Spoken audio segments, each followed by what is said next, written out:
Hello students, class 11th commerce subject business economics presentation of data means tabulation समंकों का प्रस्तुतिकरण अर्थात सारणियन part 2 के लिए डिजिलेशंस ऑफ नवांकुर में आप सभी विद्यार्थियों का पुनः एक बार फिर स्वागत है।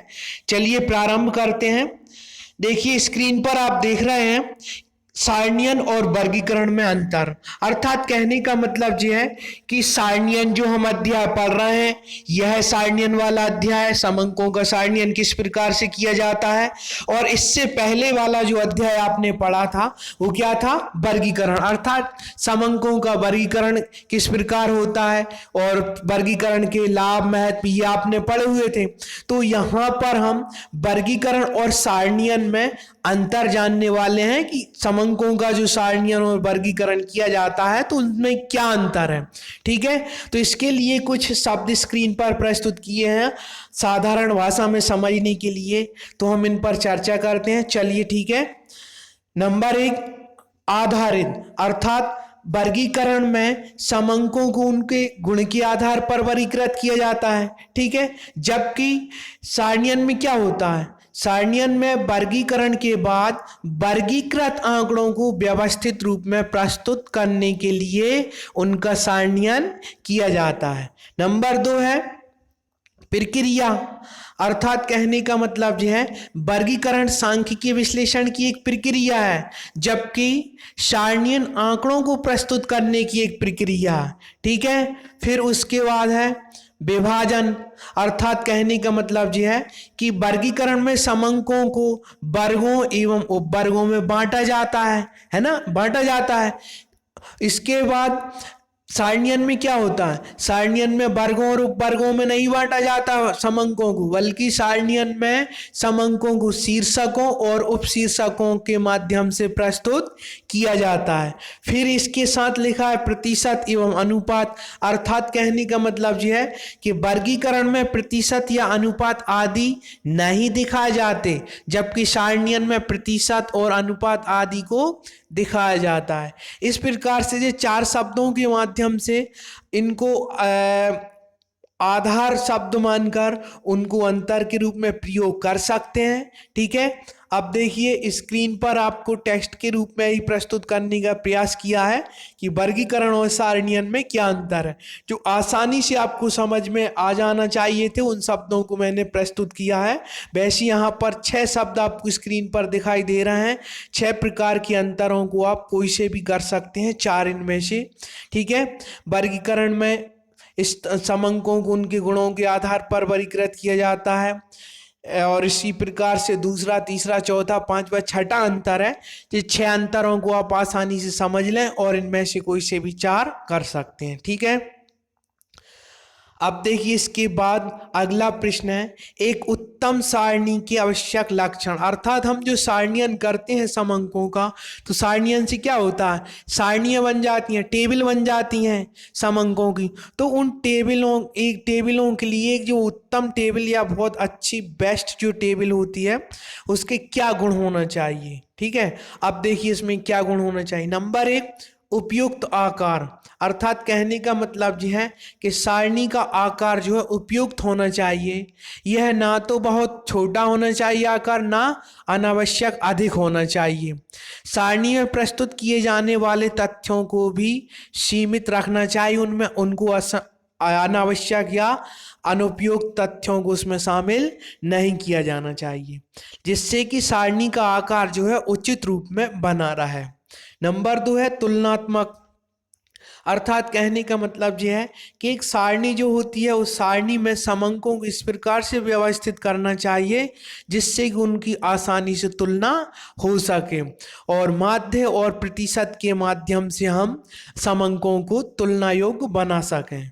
फिर नंबर 3 है उद्देश्य के अनुसार। अर्थात कहने का मतलब यह है कि एक उत्तम और अच्छी सारणी जो है उसका निर्माण करते समय अनुसंधान के उद्देश्यों को ध्यान में रखना चाहिए।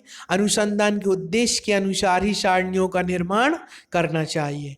नंबर 4 है स्पष्टता, अर्थात कहने का मतलब यह है कि सारणी का निर्माण वैज्ञानिक ढंग से किया जाना चाहिए, जिससे कि सामान्य व्यक्ति भी उसे आसानी से समझ सके और सांख्यिकी विधियों के लिए उसका प्रयोग कर सके।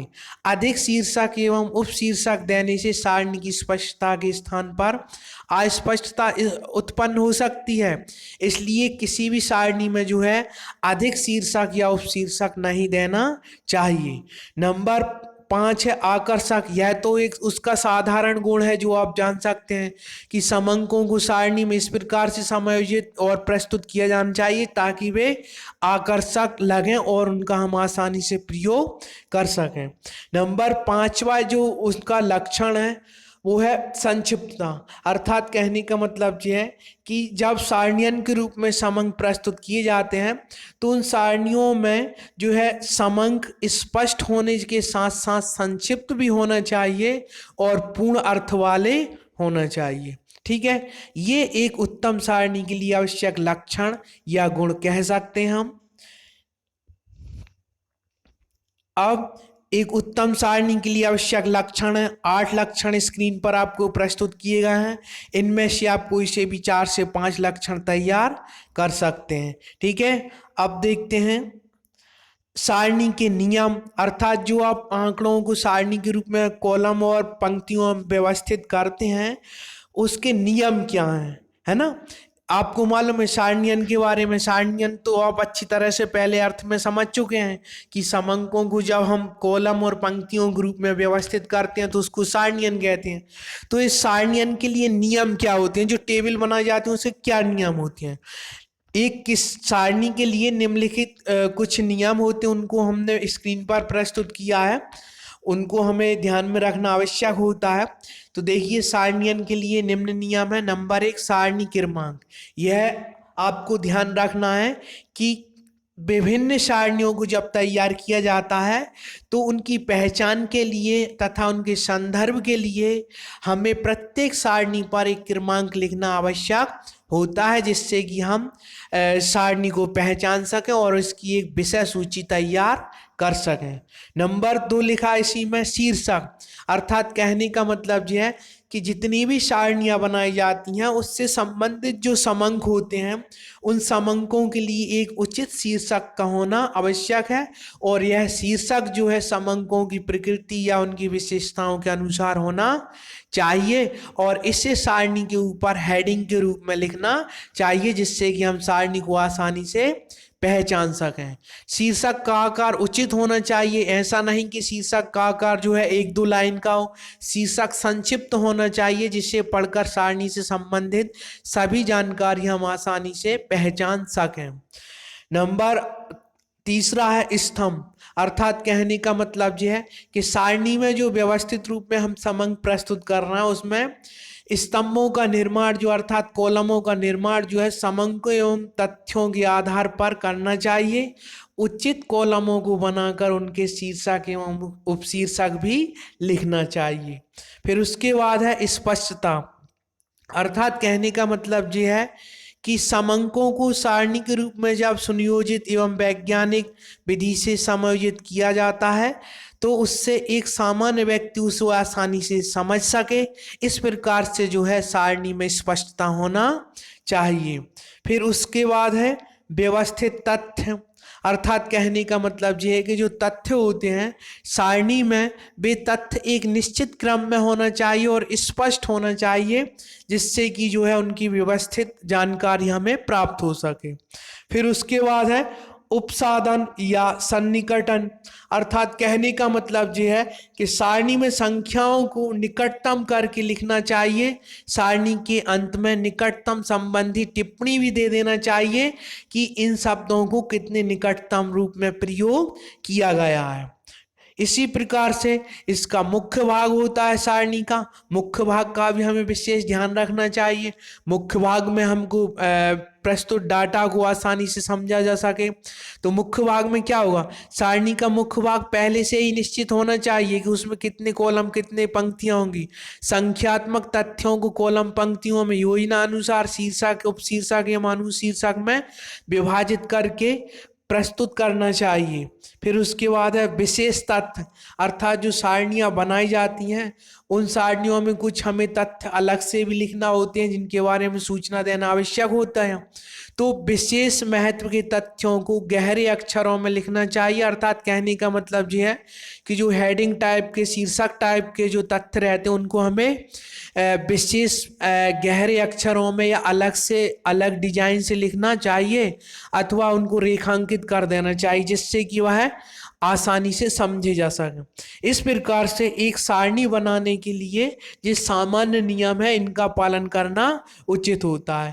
क्रमांक लिखो, उसका शीर्षक हो, स्तंभ कॉलम स्पष्ट हो, सारणी स्पष्ट हो, उसका आकार जो है व्यवस्थित तथ्य हो, सन्निकटन सब संख्याएं हो, उनके बारे में सूचना, मुख्य भाग के बारे में जानकारी और विशेष तथ्यों की जानकारी। ये जो है सारणियन के मुख्य नियम है, इनके पालन हमें करना चाहिए तथ्यों को सारणी के रूप में प्रस्तुत करते समय। ठीक है। और सारणियन के लिए जो नियम है वो आपको स्क्रीन पर भी हर बार की तरह प्रस्तुत किए गए हैं। इन 7 नियमों को आप आसानी से पढ़ सकते हैं। 7 में से आपको 5 लिखना है, 5 को आप प्रयोग कर सकते हैं। धन्यवाद।